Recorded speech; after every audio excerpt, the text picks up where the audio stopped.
సన్నబియ్యం తింటే ఏమి, దొడ్డు బియ్యం తింటే ఏంటి అని అడగచ్చు మీరు. ఒక లైవ్ ఎగ్జాంపుల్ చెప్తాను. ఓకే. మనం ఇప్పుడు మన తెలంగాణ నుంచి కొడంగల్ దాటిన తర్వాత కర్ణాటక బార్డర్ వస్తుంది.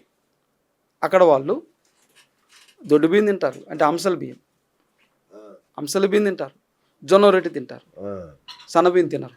అవునా? వాళ్ళకు మనకు తేడా ఇప్పుడు చెప్తాను, మీరు వండర్ అయిపోతారు. 5 మంది సంతానం కలుగుతుంది వాళ్ళకి. ఇక్కడ ఒకరికి దిక్కు లేదు అస్సలు. మొత్తం హాస్పిటల్లో అంటారు పిల్లలు. ఎస్, మరి తేడా కనిపించలేదా? అన్ని రైసులు ఒకటే, అంతా ఒకటి అంటారు కదా. వాళ్ళు ఫంక్షన్కి వెళ్ళరు, అక్కడంతా సన్నబియ్యం పెడతారు, మేము పోమంటారు ఫంక్షన్కి. 5 మంది పిల్లలు ఒక్కొక్కరికి. ఈ రోజుకి జొన్న రొట్టెలు 2 పూటలు తింటారు అక్కడ రాయచూరు జిల్లా మొత్తం. ఓకే. దొడ్డు బియ్యం తింటారు, హంసల బియ్యం తింటారు, సన్నబియ్యం తినరు. కాబట్టి ఆహారం అనేది ఔషధంలాగా పనికొస్తుంది వాళ్ళకి, మనకు విషంలాగా పనికొస్తుంది.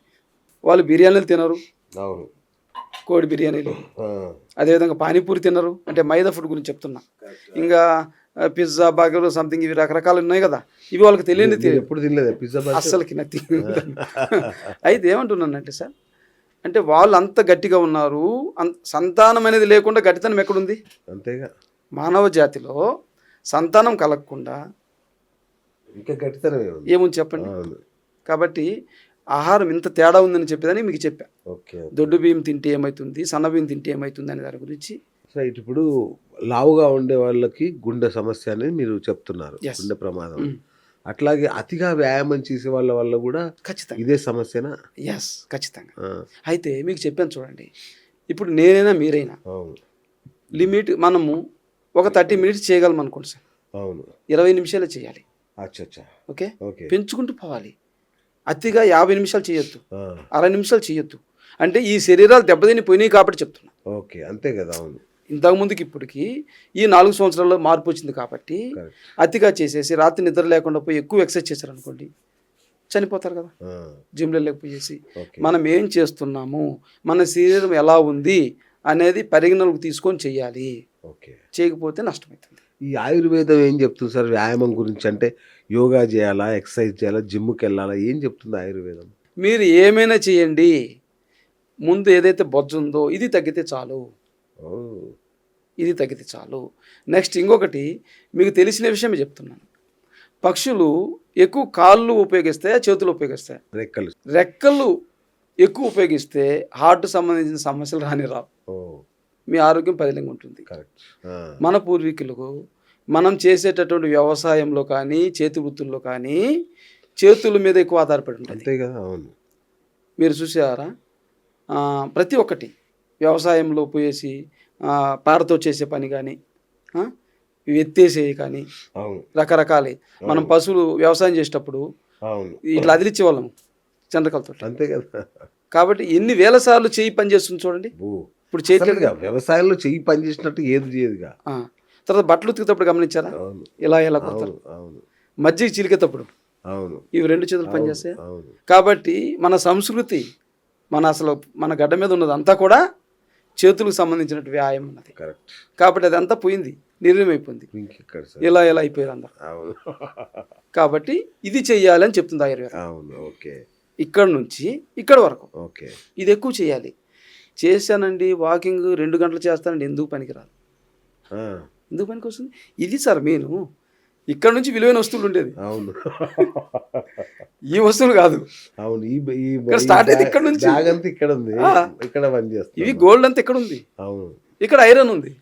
కాబట్టి ఐరన్ ఒకటి కాదు కదా కాపాడుకోవాల్సింది, గోల్డ్ కాపాడుకోవాలి కదా.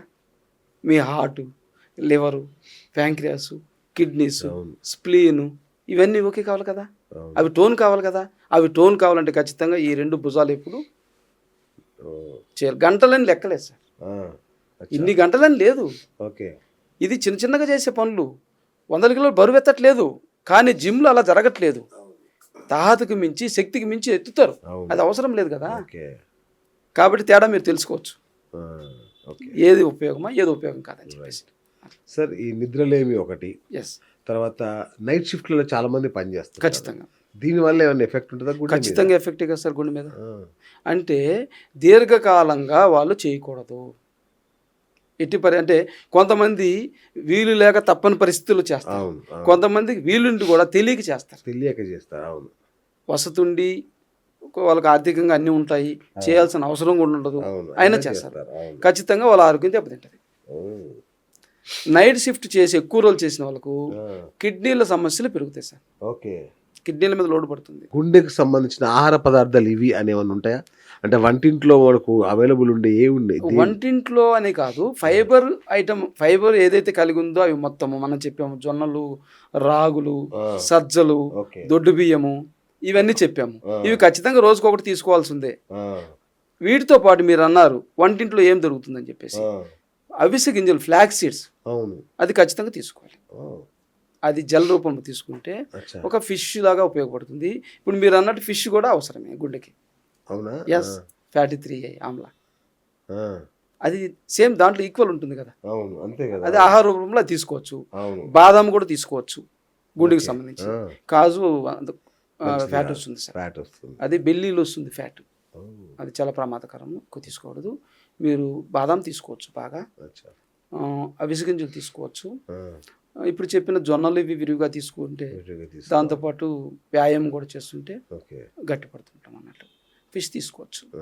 కానీ ఇప్పుడు వచ్చినటువంటి తెల్లకోడి అయితే గుండెకి అవసరమని, ఇవి తెల్లకోళ్ళు అట్లనే ఉన్నాయి, ఫిష్లు అలాగే తగలడ్డాయి, కెమికల్స్ చేస్తున్నారు, జీన్ మాడిఫైడ్ వస్తున్నాయి.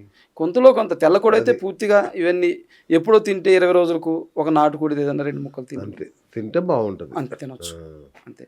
అంతేగాని తెల్లకోడి రెగ్యులర్గా చాలామంది తింటుంటారు, బిర్యానీలు అవి మంచిది కాదు.